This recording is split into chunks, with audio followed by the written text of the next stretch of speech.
Alice's Adventures in Wonderland by Lewis Carroll. Chapter 2. The Pool of Tears. "Curiouser and curiouser," cried Alice. She was so much surprised that for the moment she quite forgot how to speak good English. "Now I'm opening out like the largest telescope that ever was. Goodbye, feet." For when she looked down at her feet, they seemed to be almost out of sight. They were getting so far off. "Oh, my poor little feet! I wonder who will put on your shoes and stockings for you now, dears. I'm sure I shan't be able to. I shall be a great deal too far off to trouble myself about you. You must manage the best you can, but I must be kind to them," thought Alice, "or perhaps they won't walk the way I want to go. Let me see, I'll give them a new pair of boots every Christmas." And she went on planning to herself how she should manage it. They must go by carrier, she thought, and how funny I'll seem sending presents to one's own feet, and how odd the directions will look. Alice's right foot, Esquire. Hearthrug near the fender with Alice's love. Oh dear, what nonsense I'm talking. Just then her head struck against the roof of the hall. In fact, she was now more than 9 feet high, and she at once took up the little golden key and hurried off to the garden door. Poor Alice! It was as much as she could do, lying down on one side, to look into the garden with one eye, but to get through was more hopeless than ever. She sat down and began to cry again. "You ought to be ashamed of yourself," said Alice. "A great girl like you," she might well say this, "to go on crying in this way. Stop this moment, I tell you." But she went on all the same, shedding gallons of tears, until there was a large pool all around her, about 4 inches deep, and reaching half down the hall. After a time she heard a little pattering of feet in the distance, and she hastily dried her eyes to see what was coming. It was the White Rabbit returning, splendidly dressed with a pair of white kid gloves in one hand and a large fan in the other. He came trotting along in a great hurry, muttering to himself as he came, "Oh, the Duchess, the Duchess! Oh, won't she be savage if I've kept her waiting?" Alice felt so desperate that she was ready to ask help of anyone. So when the rabbit came near her, she began in a low, timid voice, "If you please, sir." The rabbit started violently, dropped the white kid gloves and the fan, and scurried away into the darkness, as hard as he could go. Alice took up the fan and gloves, and as the hall was very hot, she kept fanning herself all the time she went on talking. "Dear, dear, how queer everything is today, and yesterday things went on just as usual. I wonder if I've been changed in the night. Let me think, was I the same when I got up this morning? I almost think I can remember feeling a little different, but if I'm not the same, the next question is, who in the world am I? Ah, that's the great puzzle." And she began thinking over all the children that she knew that were of the same age as herself, to see if she could have been changed for any of them. "I'm sure I'm not Ada," she said, "for her hair goes in such long ringlets, and mine doesn't go in ringlets at all. And I'm sure I can't be Mabel, for I know all sorts of things. And she knows such a very little. Besides, she, and I'm I. And oh dear, how puzzling it all is. I'll try if I know all the things I used to know. Let me see, 4 times 5 is 12, and 4 times 6 is 13, and 4 times 7 is... Oh dear! I shall never get to 20 at that rate. However, the multiplication table doesn't signify. Let's try geography. London is the capital of Paris, and Paris is the capital of Rome, and Rome... No, that's all wrong, I'm certain. I must have been changed for Mabel. I'll try and say, how doth the little... And she crossed her hands on her lap as if she were saying lessons, and began to repeat it. But her voice sounded hoarse and strange, and the words did not come the same as they used to. How doth the little crocodile improve his shining tail, and pour the waters of the Nile on every golden scale? How cheerfully he seems to grin, how neatly spread his claws, and welcome little fishes in with gently smiling jaws. I'm sure those are not the right words, said poor Alice, and her eyes filled with tears again as she went on. I must be Mabel after all, and I shall have to go and live in that poky little house, and have next to no toys to play with, and oh, ever so many lessons to learn. No, I've made up my mind about it.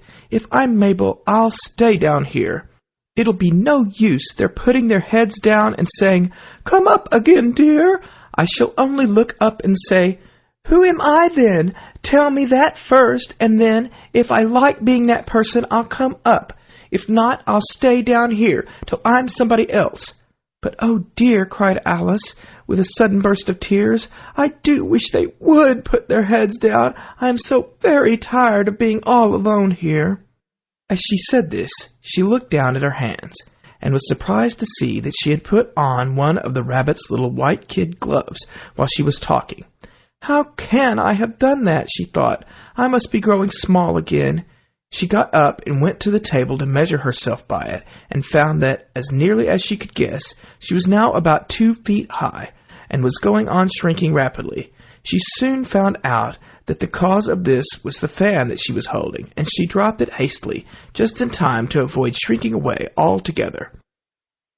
That was a narrow escape, said Alice, a good deal frightened at the sudden change, but very glad to find herself still in existence. And now for the garden, and she ran with all speed back to the little door. But alas, the door was shut again, and the little golden key was lying on the glass table as before. And things are worse than ever, thought the poor child, for I never was so small as this before, never, and I declare it's too bad that it is. As she said these words, her foot slipped, and in another moment, splash, she was up to her chin in salt water. Her first idea was that she had somehow fallen into the sea. And in that case, I can go back by railway, she said to herself. Alice had been to the seaside once in her life, and had come to the general conclusion that wherever you go on the English coast, you find a number of bathing machines in the sea, some children digging in the sand with wooden spades, then a row of lodging houses, and behind them a railway station. However, she soon made out that she was in a pool of tears, which she had wept when she was 9 feet high.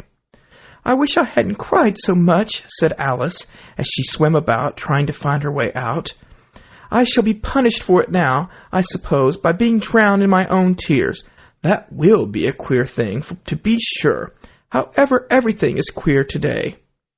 Just then she heard something splash about in the pool a little way off, and she swam nearer to make out what it was. At first she thought it must be a walrus or hippopotamus, but then she remembered how small she was now, and she soon made out that it was only a mouse that had slipped in like herself. Would it be of any use now, thought Alice, to speak to this mouse? Everything is so out of the way down here that I should think very likely it can talk. At any rate, there's no harm in trying. So she began, Oh, Mouse, do you know the way out of this pool? I am very tired of swimming about here. Oh, Mouse. Alice thought this must be the right way of speaking to a mouse.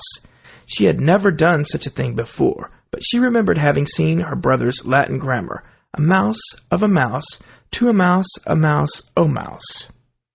The mouse looked at her rather inquisitively, and seemed to her to wink with one of its little eyes, but it said nothing. Perhaps it doesn't understand English, thought Alice. I dare say it's a French mouse, come over with William the Conqueror. With all her knowledge of history, Alice had no clear notion how long ago anything had happened. So she began again, Où est mon chat? Which was the first sentence in her French lesson book. The mouse gave a sudden leap out of the water and seemed to quiver all over with fright. Oh, I beg your pardon, cried Alice hastily, afraid that she had hurt the poor animal's feelings. I quite forgot you don't like cats. Not like cats, cried the mouse in a shrill, passionate voice. Would you like cats if you were me?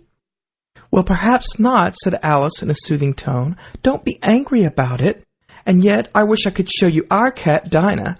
I think you'd take a fancy to cats if you could only see her. She's such a dear, quiet thing, Alice went on half to herself as she swam lazily about in the pool.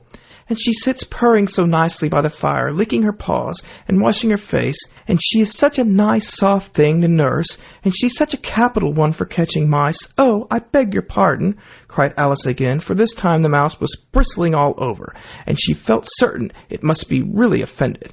We won't talk about her any more, if you'd rather not.